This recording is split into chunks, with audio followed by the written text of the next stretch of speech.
Here's a great big hefty auto pistol that you don't see very often. This one is a MegaStar.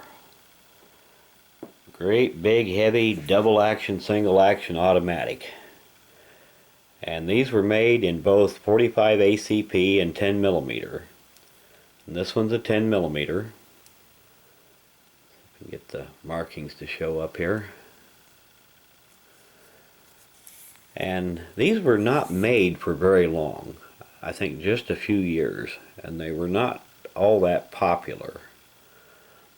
But I think the reason that they weren't very popular is just because they are so big and heavy.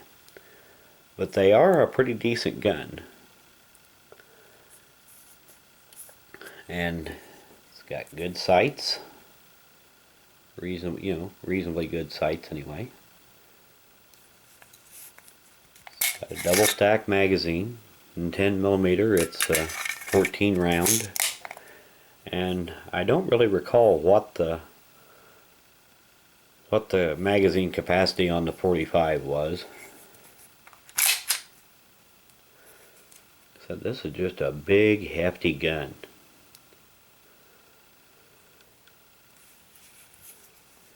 And of course, here's your slide release. Now this one has ambidextrous safety, and safety also operates as a hammer drop safety. And the way that it works is kind of interesting here. You see it on some guns and not on others. Of course, there's a loaded chamber indicator there, but see right here, your firing pin is spring loaded and it's exposed. Now if you move the safety into the safe position, I don't think you can really see that, but it moves this plate out to where the firing pin is no longer exposed. If you drop the hammer now, it's not designed to be carried cocked and locked. Right now, if you pull the trigger, the hammer will go ahead and fall. Having the safety on will not prevent the hammer from falling. It's just moved this plate into place so that the hammer doesn't strike the firing pin. Now if you go ahead and push the safety lever down a little farther, it serves as a hammer drop and allows safely drop the hammer. And then if you want, move it into the firing position and you're ready to go with your first shot double action.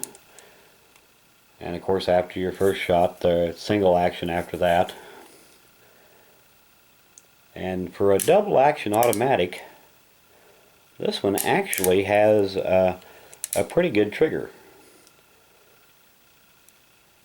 Now on single action, there is a lot, I mean a lot of play in that trigger. It's like a two-stage trigger. It doesn't, you don't start to get it until you've taken it up that much.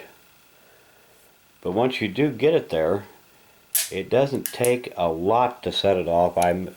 For a double action, single action auto anyway, I would imagine it's about 4.5 pounds, maybe a bit more, which is pretty good for one of these.